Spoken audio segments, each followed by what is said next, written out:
From the Lower Colorado River Authority, this is Wavelength. The creation of this new river authority will help electrify rural Texas. And so today, we gather here to dedicate this mighty structure, the Cannondale. But this has been a great organization for 60 years. It's going to be a great organization for a long time to come.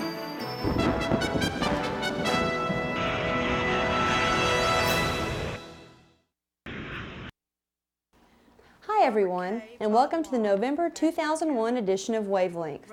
4 new directors attended their first LCRA board meeting in October. They were appointed by Governor Rick Perry to serve 6-year terms on the board.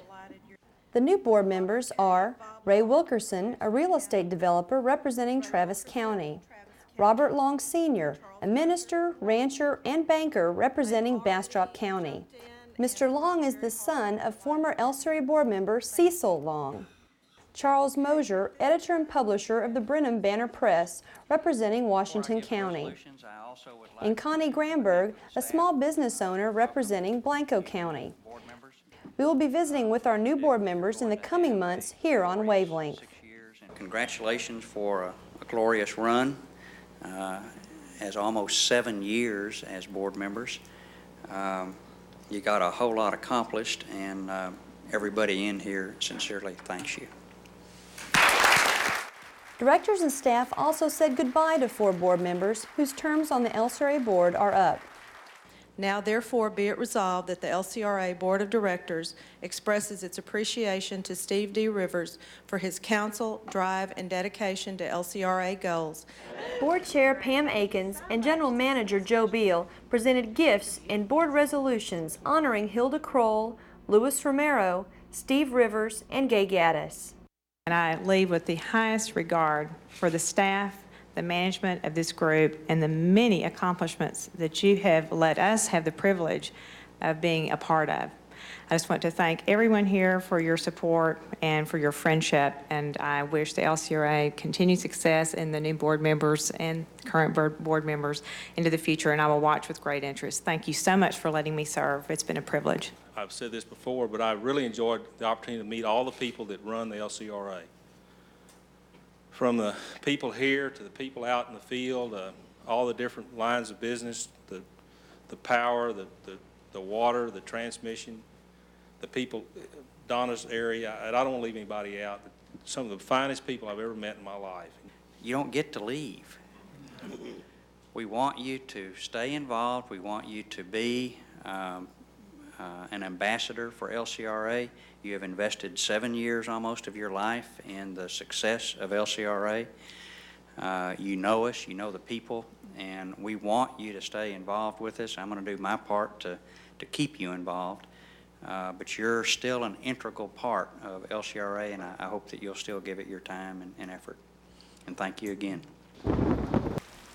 From Bastrop to Round Rock and from Lakeway to Lampasas, the LCRA is rapidly becoming the water-wastewater service provider of choice in Central Texas. A major water project which will bring reliable drinking water supplies to many residents in northern Hays County is nearing completion. Although it is welcomed by many, the new water line is not without controversy. It's no secret that the Dripping Springs area west of Austin is growing at a rapid rate. All of the new homes built here depend totally on groundwater.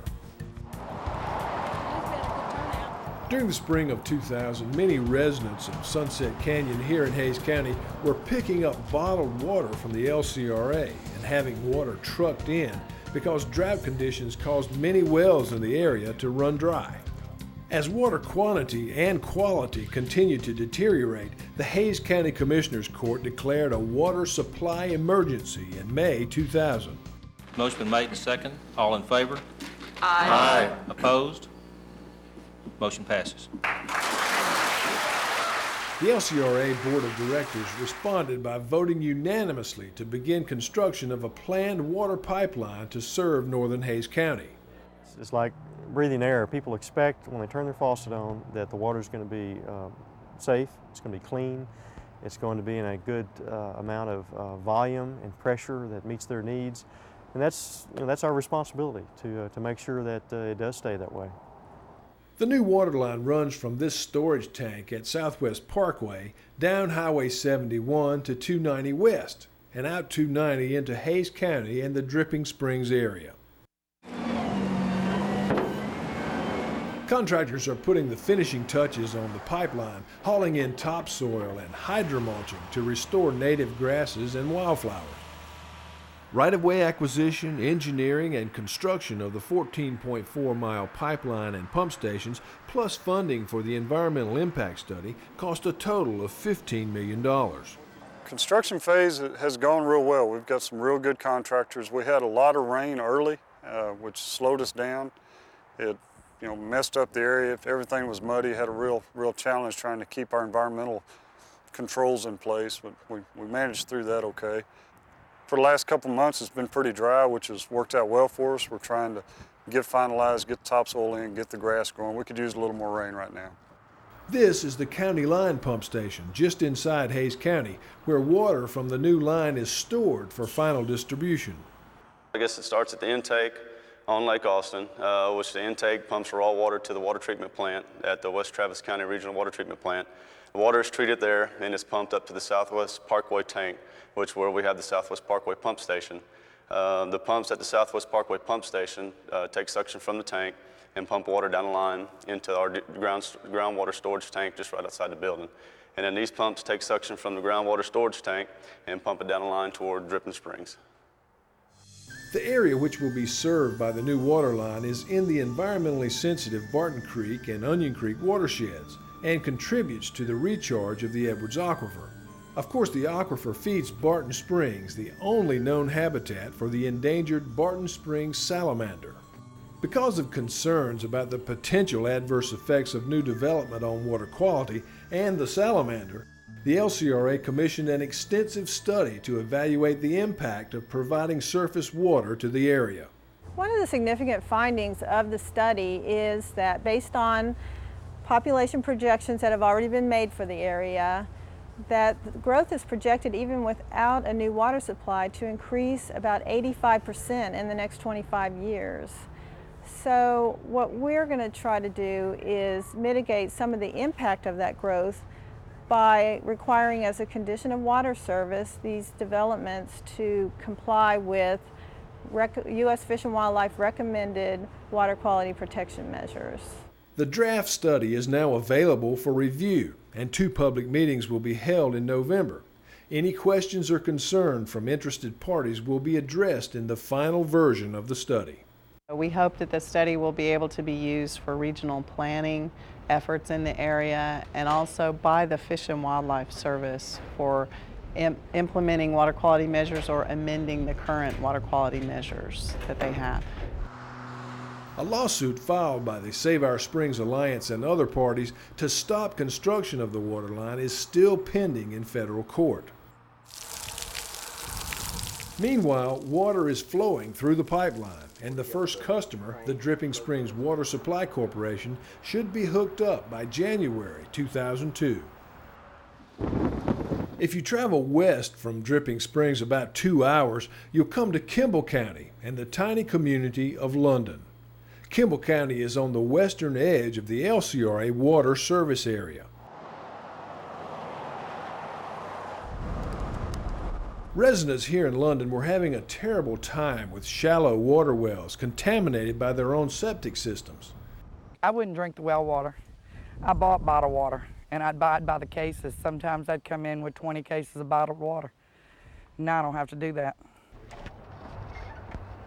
Kimball County Judge Delbert Roberts had a dream back in 1995 to somehow make it possible for the citizens of London to have a clean, reliable supply of drinking water. Darren Barker, good to see you. The county received a $500,000 grant from the Department of Housing and Community Affairs to construct the new water system and a commitment from the LCRA to operate and maintain it.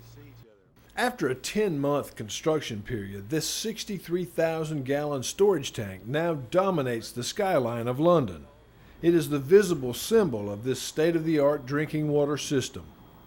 The whole facility is just a class act, #1 facility. It's great, and it far exceeds anything that I dreamed of, you know, say late '95 or early '96. And we're very fortunate to have it. The people that I've visited with are tickled to death that the LCRA is there, and tickled to death that the LCRA is running it, and not the county of Kimball, because they're quite aware I'm a one-man staff, and I could not have accomplished this without the LCRA. There are 35 new water accounts in London with plenty of capacity for future expansion. It's the biggest thing to happen in London since the new post office was built. I live out in the country about 10 miles and I have a well, but my sister lives here in London and she's absolutely delighted, as we all are, that we have now have city water. It's great. It's reassuring to be able to work in a position and work with an organization like LCRA where you can actually make a real difference in somebody's lives. What we've done here is very representative of some of the successes that LCRA can have in fulfilling their mission statement. This is certainly not going to be what people would say a money maker, but the fact that we could get the economics to a point where this system should pay for itself and is still affordable to the people in this community, that's a real testament to the cooperation that we've had with the community and the county around here. I mean, it's clean, good water to me. I'd pay $100 a month for it if I had to. That don't mean go up on my bill now. Back in the 1930s and 40s, the establishment of electric cooperatives was very important here in Central Texas. It was a way for people who used and needed electricity to have ownership of the business. Well, now a new kind of cooperative is taking shape here in Texas, this time to protect wildlife habitats. Gradually throughout Texas, we have been transforming pastures into neighborhoods and ranches into ranchettes. And for some species of animals, such as quail, this development has left them without a place to call home. Dr. Dale Rollins is calling for quail, but he knows he's not likely to hear a reply. That's because the quail population in Texas has been on a dramatic decline for the past 25 years. One of the particularly disturbing trends here in East Texas has been what we call habitat fragmentation over the last 40 to 50 years. Instead of having a large piece of property like we might have in West Texas or South Texas where we still have viable populations, we have a number of small landowners, and this presents some problems to us from the standpoint of wildlife management.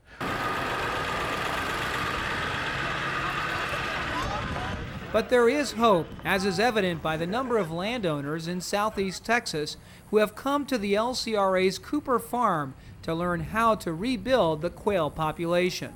Hayden-Head's corollary says this: thou shalt not judge the value of a plant to quail solely on food value alone. Basically, our goal is to talk about quail habitat management alternatives, and have them walk away today with a better appreciation of what quail habitat looks like and how they can affect the quail habitat situation on their own property. Quail are small ground-nesting birds that require a diverse habitat, consisting of brush piles and grassy fields with plenty of places to hide. The perfect habitat for quail is quite simply just the opposite of the nicely kept fields and pastures that farmers and ranchers typically keep. Cooper Farm is part of a co-op system. In Fayette County alone, there are 200 landowners and more than 30,000 acres of land that are part of the co-op membership. The goal of each co-op member is to develop land management techniques that will enable species like quail to make a comeback.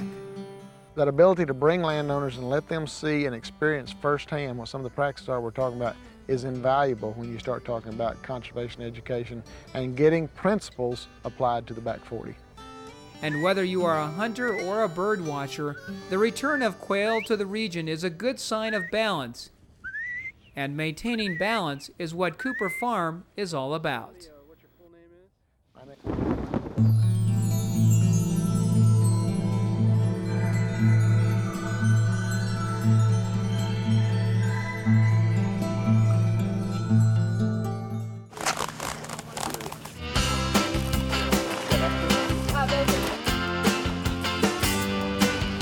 People just throw stuff overboard. I mean, when they go boating and beer cans, and they don't think twice about it, but, you know, it ends up in the bottom, and that's not cool. I think it's pretty nice that they're cleaning up this lake because sometimes it gets pretty dirty.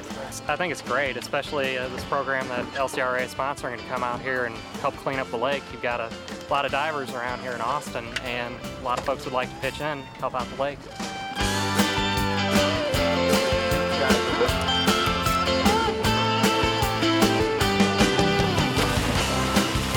We're shore patrol, so we're picking up trash on the shore and we're getting the bags of trash as the divers come out and giving them a new bag. That way, sort of make that go a little smoother and do our share on shore. And all this. Yeah, we got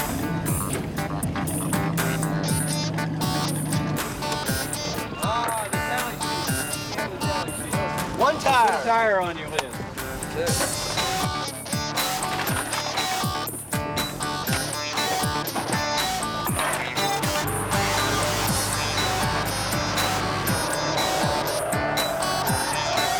We got a cell phone, we got a mini missile, and whatever else is underneath there. We found mostly bottles and cans. Lots of beer bottles, lots of beer cans. It looks like a lot of cans, few tires. An old gas pump, one of the old-timey, that when the gas went through the little bubble, the little balls or whatever would spin around. We found one of those. Got a wallet here, and I'm gonna give it to the ranger, and he's gonna give it back to the guy. Everything but the kid.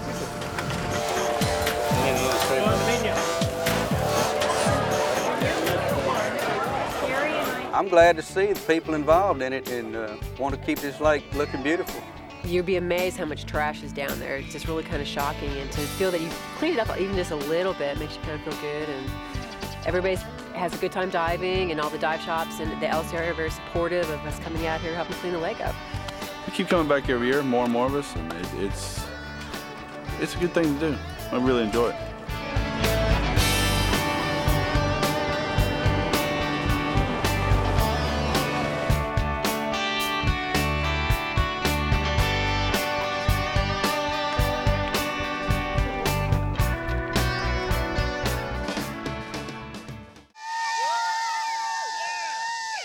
It was a lofty goal to put 2,001 kids from all over Central Texas on the Colorado River in the year 2001. Since January, kids from scouting groups, summer camps, and schools have come here to McKinney Roughs to board canoes, rafts, and kayaks for their day on the Colorado. These groups also learn about the animals and plants that make up the river ecosystem. For many, it's their first river experience. Right now, this group is the group that made us get over the top of 2001. All right. So, you guys get these special t-shirts that say 2001 and 2001 Kids on the Colorado. The LCRA had considerable help in accomplishing this 2001 goal. Texas Parks and Wildlife provided a $20,000 grant which allowed 300 disadvantaged youth to participate in the program. Another $15,000 in scholarships from the Colorado River Foundation helped 600 more kids from all over the region take part. Now for y'all's part, y'all have to be the guardians. There's going to be a lot of us people gone, and the river's going to still have its problems because there's more and more people, and it's going to take more and more diligence to keep the river clean. And so y'all carry the torch after some of the old timers are gone. Thank you. What's the purpose of a life jacket? After some basic safety training, it's time to hit the river.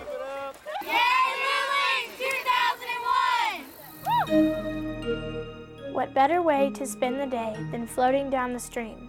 With paddle in hand, we watch the land and glide as in a dream. We splash and play as we make our way down nature's winding path. A crane, a snake, turtles in a row, fish jumping in the air. It's like nature is putting on a show and giving us a dare. Take this message back with you, tell your family and your friends. The river needs us all to care, its fate with us begins. When you go back into class, you talk about how we need to take care of our world. They'll remember, yeah, look, we were on the river. You know, if we don't take care of it now, our kids and our grandkids won't have that opportunity. And yeah, it's a biggie. When I go back, I'm going to tell everyone that we had fun and tell them that they should come down there and have fun. This is a perfect example of how the LCRA can step up to be a steward of the Colorado River. I know that Joe Beal on our board of directors has outlined that the LCRA is to be an environmental leader, and what better way of doing that than being able to connect people with quality and educational and recreational experiences, showing through, leading by example about how to develop quality relationships with the Colorado River, to be able to protect it, and to be able to appreciate the fact that it is quality of life in Central Texas. It is a dirty, disgusting job at one of our city's most scenic locations. Today, more than 600 volunteers helped out in the Lake Travis underwater cleanup project. They dive for trash every single year, and every single year they never emerge empty-handed. They actually volunteered for this, to dive into Lake Travis and pull out, well, you name it. Found a fender, a boat fender, a big metal rascal about 6 foot long with a cleat on it, so that was kind of neat. I found a mask, a couple bottles of wine, broken bottles of wine, broken glass. A couple of years ago, I found a battery, a car battery somebody thrown in, and that was just incredible. Old beer cans. I seen a gas pump way over there. These volunteers are mostly avid divers, many of them trying to preserve Lake Travis's reputation as one of the clearest lakes in the state for diving. And while everyone enjoys the recreational value of Lake Travis, a lot of times they don't realize that this is their drinking water supply too. The volunteer divers found a few things that may be worthy of keeping, but mostly the kind of stuff many people wouldn't even want to touch. These volunteer divers say that you'd be surprised to see how much trash accumulates at the bottom of the lake in just a year's time. They say that's why they've had to make this an annual event. Now it's a 7-year-old tradition that always yields boatloads of trash, thanks to the people who mistook Lake Travis for a trash can. Lower Colorado River authorities sponsored today's cleanup. The project was a lot easier last year, back when the lake was 40 feet lower. Still, by the end of today, organizers expect to haul away 406 bags of garbage. That's a lot of trash. That is a lot of trash.